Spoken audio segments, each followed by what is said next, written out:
Hello everyone and welcome back to my channel. Hope you're all doing well. Today I bring you another small build.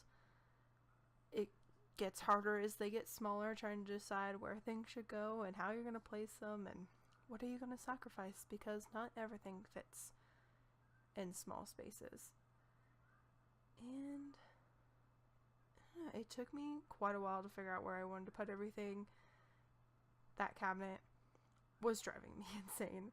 I couldn't figure out how I wanted it. I couldn't figure out how I was going to put the bed in there. Really nothing was working out very well. And mainly it was the door placement, because I had decided to put the door there.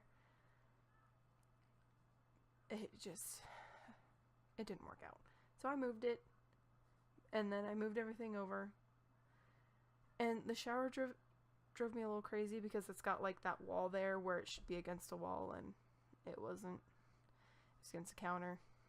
But what can you do?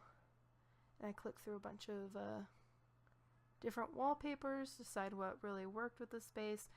When you work in small spaces, number one key is always use light colors. If you make it dark, it's going to be very tiny. You're just going to feel enclosed, like you have no space. So colors like pink and like yellow and white and, real like pastel colors are really, really good for small spaces. Here I was decorating the shelves.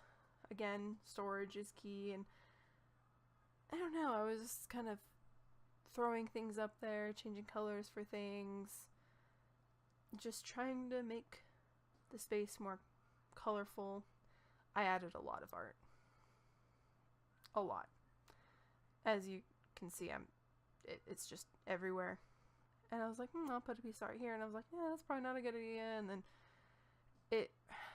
I put it everywhere. And I feel like it helps the space though, because it just fills it up, makes it homier, and you have a lot of things to look at to avoid realizing you're in a small space.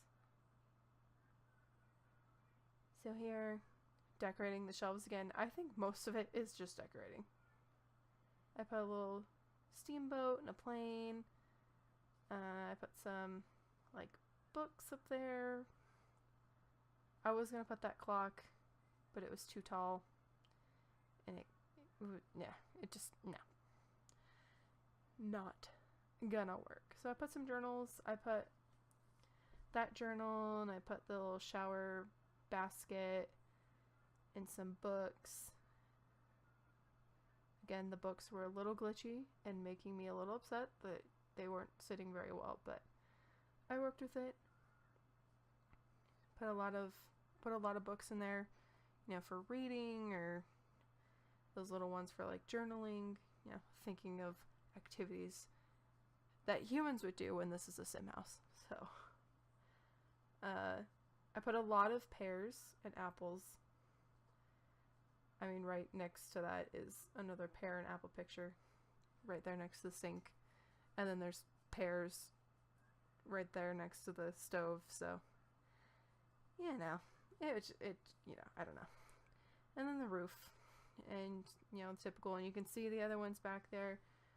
But we're getting to the end of this speed build, so thank you for joining me once again. If you're liking the voiceovers, let me know, leave a comment, hit like and subscribe and the little bell so you know when I post. And yeah, so I hope you enjoyed this tiny little house that is livable. It's very livable for one sim. If you have more, it's not gonna work. So bye.